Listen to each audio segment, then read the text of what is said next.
మీరు smoking చేస్తుండి are regular drinkers అయి ఉంటే ట్రాన్స్ప్లాంట్ అప్పుడు కొంత క్వశ్చన్స్ ఉంటాయి మనకు. అంటే స్మోకింగ్ ఖచ్చితంగా ఆపేయాలన్నా లేదంటే డ్రింకింగ్ ఆపేయాలనేది. సో దీనికి ఎక్స్పర్ట్స్ మేము ఏం చెప్తామంటే, స్మోకింగ్ కనుక మీరు చేస్తుంటే కనీసం ఒక 1 week abstinence, 0 or least smoking కనుక ఆపగలిగితే హెయిర్ సర్వైవల్ రేట్ పెరుగుతుంది, ప్లస్ హీలింగ్ టైం చాలా తగ్గుతుంది.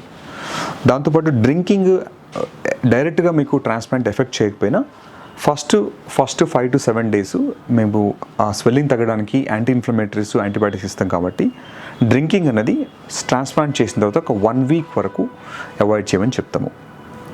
అది దాంతోపాటు స్మోకింగ్ కూడా ఒక 1 వీక్ ప్రయర్, 1 వీక్ అంటే ట్రాన్స్ప్లాంట్ చేయక ఒక వారం ముందు, ఒక వారం తర్వాత స్మోకింగ్ కనుక ఆపితే మీ రిజల్ట్స్ బాగుంటాయి. స్మోకింగ్ యాజ్ సచ్ మీరు ఇన్ ఫ్యూచర్ కూడా తగ్గగలిగితే మాత్రం ట్రాన్స్ప్లాంట్ రిజల్ట్స్ ఇంకా ఇంప్రూవ్ అవుతాయి. లెట్స్ ఒక 100% వచ్చే ట్రాన్స్ప్లాంట్ స్మోకింగ్ చేసినప్పుడు ఒక 70 to 80% వస్తుంది. బికాస్ ఆ వాస్కులరిటీ తగ్గడం వల్ల హెయిర్ సన్నగా పెరుగుతాయి. అది మనకు స్మోకింగ్ ఆపడం వల్ల మీకు ఆ హెయిర్ మళ్ళీ స్ట్రాంగ్గా పెరిగే అవకాశం ఉంటుంది.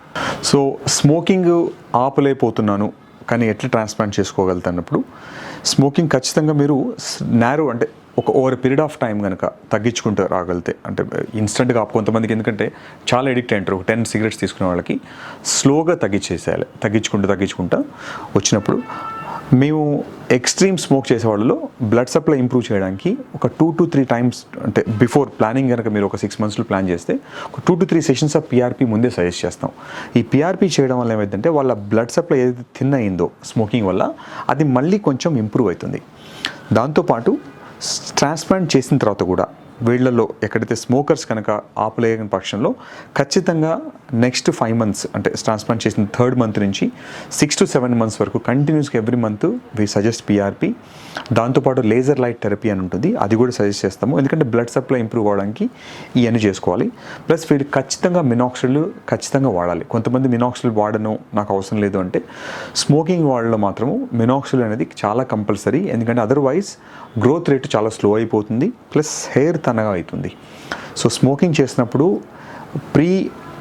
ట్రాన్స్ప్లాంట్ ముందు స్మోకింగ్ తగ్గడము, ట్రాన్స్ప్లాంట్ చేసిన తర్వాత కనుక ఆపగలిగినా తగ్గించినా మీ రిజల్ట్ బాగుంటుంది. ఎప్పటివరకు ఆపగలగాలంటే ఖచ్చితంగా ఆపాల్సింది 1 week, 6 months, అంటే హెయిర్ గ్రోత్ కంప్లీట్ అయ్యే వరకు ఎంత తగ్గిస్తే అంత మంచిది. తగ్గిలేని పక్షంలో మాత్రం మేము చెప్పినట్టు ఈ PRP ఒకటి, నెంబర్ 2 లేజర్ లైట్ థెరపీ ఒకటి, మినాక్సిడిల్, ఈ 3 కనుక కరెక్ట్గా మీ డాక్టర్స్ ప్రిస్క్రైబ్ చేసినట్టు చేస్తే స్మోకర్స్లో కూడా రిజల్ట్స్ నార్మల్గానే చాలా బాగుంటాయి.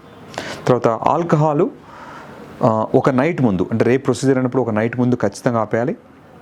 ఎందుకంటే నెక్స్ట్ రోజు కొంచెం ఆ స్లీపింగ్ మెడిసిన్స్ అవి ఇస్తాము డ్యూరింగ్ సర్జరీ, ఆ యాంగ్జైటీ తగ్గడానికి.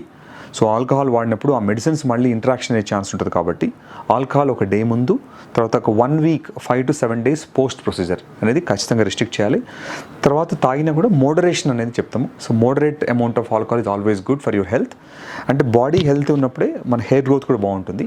సో ఎక్స్ట్రీమ్ ఆల్కహాల్ వల్ల మీ లివర్ ఎంజైమ్స్ దెబ్బతింటాం, లివర్ మీరు డ్యామేజ్ ఉన్నప్పుడు హెయిర్ గ్రోత్ దెబ్బతింటుంది. కాబట్టి ఏది తీసుకున్నా మోడరేషన్ అనేది తీసుకుంటే మీ హెయిర్ గ్రోత్కి ఆల్కహాల్ అనేది అబ్స్ట్రక్షన్ అవ్వదు.